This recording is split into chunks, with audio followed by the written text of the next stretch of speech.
और प्रधानमंत्री अलग अलग स्टेक होल्डर्स के साथ बैठक कर रहे हैं। स्वास्थ्य मंत्री भी बैठक में शामिल, पीएमओ के अधिकारी शामिल हैं, अलग अलग सचिव अलग अलग विभागों के, उड्डयन विभाग के भी हैं, विदेश मंत्रालय के भी। प्रधानमंत्री उच्च स्तरीय बैठक कर रहे हैं जिसमें कोविड के BF7 वेरिएंट को लेकर बने हालात पर चर्चा हो रही है। गृह मंत्री अमित शाह भी बैठक में मौजूद। ऑनलाइन ये बैठक की जा रही है वीडियो कॉन्फ्रेंसिंग के जरिए। जी न्यूज पर एक्सक्लूसिव तस्वीरें अपने दर्शकों को हम दिखा रहे हैं। कोविड के BF7 वेरिएंट को लेकर के भारत की तैयारी किस तरह से हो, भारत किस तरह से कोविड के इस नए वेरिएंट को जवाब दे। वो कोविड वेरिएंट जिसने की चीन में भी तबाही मचा रखी है। चीन में अस्पताल फुल पड़े हुए हैं। वहां यह स्थिति है कि अब शवों का क्रिमेशन करने के लिए वहां जगह नहीं मिल रही है, अंतिम संस्कार करने की जगह नहीं मिल रही है। स्वास्थ्य व्यवस्था चरमराई हुई है। वो चीन जो कि दावा कर रहा था कि उसके पास तैयारी सबसे बेहतर है, और चीन अब अपनी वैक्सीन लगाने की जिद छोड़ करके दूसरे देशों से भी वैक्सीन आयात करने की तैयारी कर रहा है। पूरी दुनिया में लगभग 5 लाख केसेस रोजाना आ रहे हैं। ऐसे में भारत को सतर्क रहने की जरूरत है।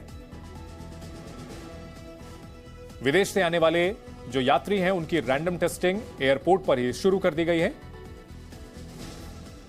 रविंद्र हमारे साथ इस बड़ी खबर पर जुड़े हुए हैं। रविंद्र, हम तस्वीरों में देख पा रहे हैं बैठक शुरू हो गई है। अहम बैठक, किन किन अहम मुद्दों पर यह चर्चा होगी, क्या कुछ एक्शन प्लान की तैयारी होगी?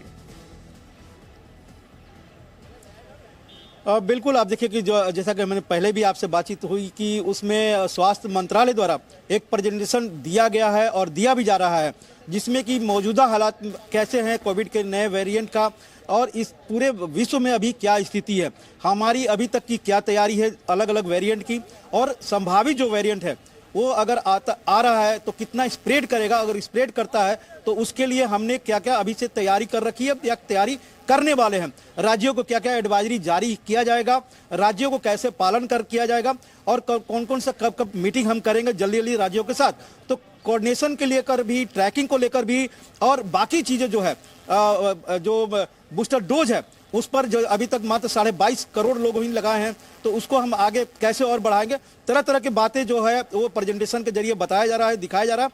और आप तस्वीरों में जो दर्शक को दिखाए हैं, प्रधानमंत्री नरेंद्र मोदी पूरी गंभीरता से उसे देख भी रहे हैं, सुन भी रहे हैं। गृह मंत्री अमित शाह हैं, मंडाविया हैं, अनेक अधिकारी हैं, विशेषज्ञ हैं मंत्रालयों के, संबंधित मंत्रालय के। तो जाहिर सी बात है इसमें भीड़ भाड़, सार्वजनिक क्षेत्र में कैसे लोग जो सार्वजनिक जगहों पर भीड़ होती है तो उसको कैसे कंट्रोल करेगी राज्य सरकारें, या फिर एयरपोर्ट पर कैसे इसको कंट्रोल किया जाए, जो आ रहे हैं लोग उनको कैसे अलग थलग किया रखा जाए, या फिर उनको कोविड प्रोटोकॉल के तहत कैसे जांच की जाए, सब तरह का इसमें प्रेजेंटेशन दिया जा रहा है। और उसके बाद एक निर्णय होगा कि राज्यों को किस तरह से एडवाइजरी जारी हो कि पूरे देश में एक समान नीति हो कोविड के नए वेरिएंट के खिलाफ लड़ने को लेकर। बिल्कुल, कोविड के खिलाफ लड़ने को लेकर के क्या रणनीति हो, इसको लेकर के ये बैठक की जा रही है। प्रधानमंत्री के साथ साथ गृह मंत्री, स्वास्थ्य मंत्री, उड्डयन मंत्री, तमाम विभागों के सचिव यहां इस बैठक में मौजूद। क्या कदम उठाए जा रहे हैं, क्या कदम उठाए जाएंगे, आगे की रणनीति पर चर्चा की जाएगी। रवि भी हमारे साथ बने हुए हैं। रवि, अगर बात की जाए कोविड को लेकर के, भारत में यह कहा जा रहा है कि हर्ड इम्यूनिटी आ चुकी थी क्योंकि भारत की अधिकतर आबादी को कोविड हो चुका था, और चीन के जो हालात हैं वहां जीरो कोविड पॉलिसी अपनाई गई थी, और इस वजह से अब जाकर के हालात विस्फोटक हुए हैं। ऐसे में भारत में फिलहाल बहुत घबराने की जरूरत नहीं है। बिल्कुल बिल्कुल, वही बात मैं बताना चाह रहा था कि पैनिक ना हो। बार बार स्वास्थ्य मंत्री का क्या कहना था, जो हम लोग ऑफ रिकॉर्ड में बात कर रहे थे, कि इसमें पैनिक होने की जरूरत नहीं है और पैनिक करने की जरूरत भी नहीं है, लेकिन सावधानी बरतने की जरूरत है। सावधानी बरतने के तौर पे क्या क्या काम किया जाना चाहिए, क्योंकि अगर स्वास्थ्य मंत्री की बात करें, स्वास्थ्य मंत्रालय की बात करें, तो एक गाइडलाइन जारी होगा और उसका इंतजार सब लोग कर रहे हैं। जैसे हम उड्डयन मंत्री से बात कर रहे थे, आज दोपहर में निकले जब वो पार्लियामेंट से, तो उन्होंने कहा कि हम तो इंप्लीमेंटिंग एजेंसी है, जो हमें गाइडलाइंस आएगा। जैसे एयरपोर्ट पे मांग की जा रही है कि एयरपोर्ट पे जो विदेशी यात्री आ रहे हैं उनको कहीं ना कहीं उनकी जांच, सबकी जांच कराई जाए, जो भी विदेश से आ रहे हैं, कहीं जिन जिन देशों में है, चाहे चाइना में हो, चाहे यूरोप में हो, चाहे अमेरिका में हो, जिन देशों में ये फैला हुआ है। हालांकि लोगों का कहना है, जो मंत्रालय का, कि डायरेक्ट फ्लाइट नहीं है चाइना के लिए, तो डायरेक्ट फ्लाइट नहीं रोकी जाएगी, लेकिन जो भी यात्री आ रहे हैं उनका स्कैनिंग कैसे किया जाए, साथ साथ मास्क का पहनने किया जाए। स्कूली बच्चों में सबसे ज्यादा डर रहता है कि स्कूली बच्चों को कैसे बचाएं। अभी हाल के दिन में एग्जाम शुरू होने वाले हैं, सारे स्कूलों में 10th और 12th के एग्जाम शुरू होने वाले हैं। तो ऐसी स्थिति में स्कूली बच्चों को बचाने के लिए गाइडलाइन लाना पड़ेगा। जो भीड़ भाड़ वाली जगह होती है, जैसे रैलियां होती है या जो कार्यक्रम होता है, उनमें कैसे सोशल डिस्टेंसिंग मेंटेन किया जाए, उसके लिए कार्यक्रम लाना पड़ेगा। लेकिन एहतियात बरतना है, घबराना नहीं है, पैनिक नहीं करना है, क्योंकि पैनिक करने से लोग परेशान होते हैं। और पिछले जो कोरोना आया था, जो फर्स्ट सेकंड थर्ड वेव, उसमें आपने देखा था कि पैनिक से कई लोग परेशान और कई सारी डेथ्स भी हुई थी। तो पैनिक में नहीं आना है, सावधानी बरतना है, और सावधानी बरतने के लिए सरकार पूरी तैयारी करेगी और सरकार बार बार इस तरह का मैसेज भी देगी। जी बिल्कुल। और रविंद्र, अगर बात की जाए भारत की, तो भारत कोविड के दौरान दुनिया की फार्मेसी बनकर के उभरा था। न सिर्फ अपने देश के लोगों के लिए वैक्सीन तैयार की गई, बल्कि दूसरे देशों को वैक्सीन भी एक्सपोर्ट की गई थी बड़े पैमाने पर। तो इस बार तैयारियां पूरी हैं। भारत की स्वास्थ्य व्यवस्था पहले के मुकाबले कहीं बेहतर, अलर्ट मोड पर पहले से नजर आती है कोविड से निपटने के लिए। बिल्कुल, जब फर्स्ट फेज आया था तो आपने सबने देखा कि उस समय हमारे पास न दवा थे न हॉस्पिटल थे। उस फर्स्ट फेज के आते आते हमने इसको तैयारी कर ली। सेकंड फेज आया तो ऑक्सीजन की कमी होने लगी। इसके बारे में किसी ने सोचा नहीं था। तो ऑक्सीजन प्लांट आप पूरे देश में लगाने के लिए केंद्र सरकार ने उसमें पैसे दिए, राज्यों ने लगाए हैं।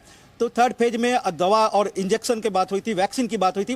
वैक्सीन लगे पूरे एक तरह 220 करोड़ से ज्यादा लोगों को दोनों डोज लग चुका। लेकिन प्रिकॉशनरी डोज को लेकर हमने, आपने और कई लोगों ने, एक तरह से कह सकते हैं उदाहरण के रूप में, इन्होंने लापरवाही बरती है। मात्र 22-23 करोड़ लोगों ने ही प्रिकॉशनरी डोज लगाया है, जबकि पूरी जो सेकंड डोज तक लगा चुके हैं उन सबको ये बूस्टर डोज लगाना चाहिए था। ये एक कंसर्न रहेगा, इस पर जोर दिया जाएगा।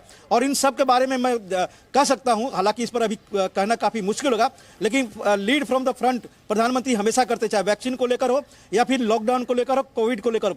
इस बार भी हो सकता है कि आने वाले समय में प्रधानमंत्री देश को संबोधित करके इस कोविड के नए वेरिएंट को लेकर सतर्क करे और एक आगाह भी करे कि कैसे उनको बर्ताव करना है पूरे देश को इससे बचने के लिए। जी, और इस वक्त की बड़ी खबर अपने दर्शकों को यह भी बता दें कि कोरोना संकट पर इंडियन मेडिकल एसोसिएशन IMA ने एडवाइजरी जारी की है। और इस एडवाइजरी में क्या कुछ खास बातें हैं, लोगों से मास्क पहनने की अपील की गई है। कहा गया है कि पब्लिक प्लेस पर मास्क जरूर लगाना है, साथ ही साथ सामाजिक दूरी बनाए रखना है, भीड़ भाड़ वाले आयोजनों से लोगों को बचना है, और अगर जरूरत ना हो तो बाहर जाने से बचना है, बार बार हाथ धोना है। ये सभी वही सावधानियां हैं जो कि लोग बरतते रहे हैं पिछले 3 सालों में। भीड़ से बचना है, विदेश यात्रा से बचना है, अगर सर्दी जुकाम होता है तो डॉक्टर से मिलना है, खुद से सेल्फ मेडिकेशन नहीं करनी है, प्रिकॉशन डोज लगवाएं, क्योंकि प्रिकॉशन डोज भारत में महज 27% लोगों ने लगवाई है। गाइडलाइंस का पालन किया जाए, जानबूझकर गाइडलाइन का उल्लंघन ना करें, क्योंकि ये गाइडलाइंस आपकी सुरक्षा के लिए ही होती हैं।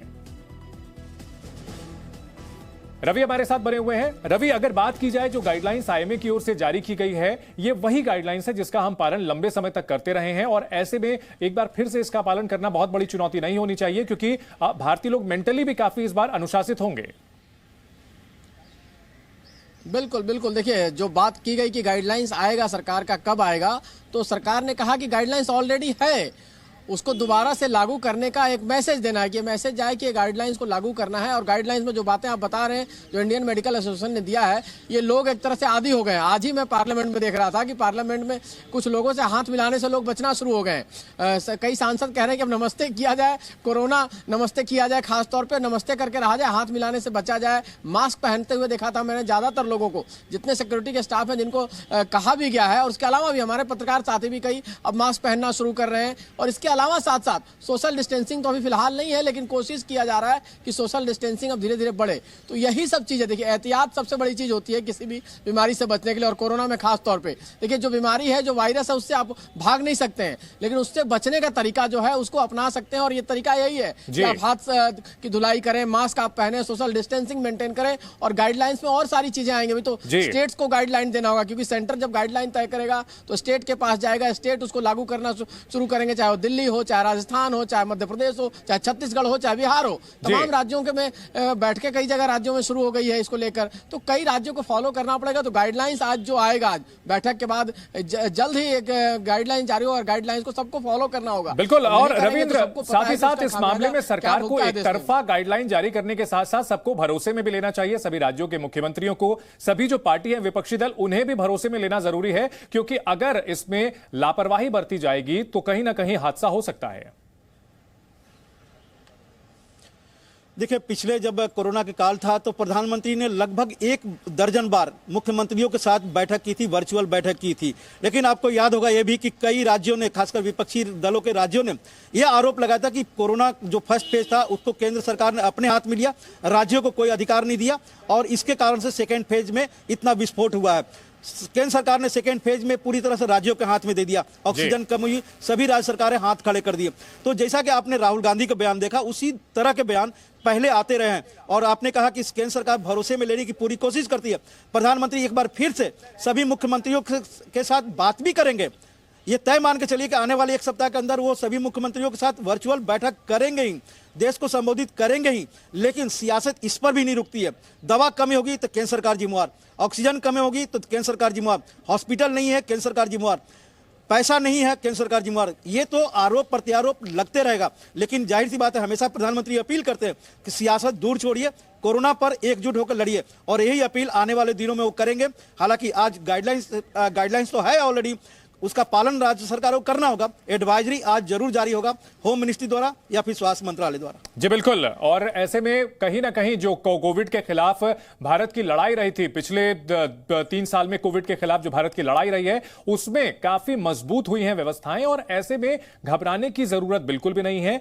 BF7 वेरिएंट जो भले ही चीन में तबाही मचा रहा हो, चीन ने कई चीजें छिपाई, चीन ने व्यवस्थाओं को उतना मजबूत नहीं किया, जबकि भारत में पारदर्शी तरीके से व्यवस्था को मजबूत किया गया, स्वास्थ्य व्यवस्थाएं बेहतर की गई, जो वैक्सीन बनाई गई, एक नहीं बल्कि 2 वैक्सीन बनाई गई और भारत ने जो दुनिया भर के देश थे उनको भी वैक्सीन की सप्लाई की। इसलिए किसी भी तरह की चिंता की बात नहीं है। भारत पहले से कहीं वेल प्रिपेयर्ड है और BF7 से निपटने के लिए भी काफी तैयार है। नए वेरिएंट BF7 को लेकर के जो जानकारी मिल रही है, ये ओमिक्रॉन का सबसे मजबूत वेरिएंट है जो कि बहुत तेजी से फैलता है। एक संक्रमित मरीज 10 से 18 लोगों को संक्रमित कर सकता है। यह तमाम जानकारियां आ रही हैं BF7 के बारे में।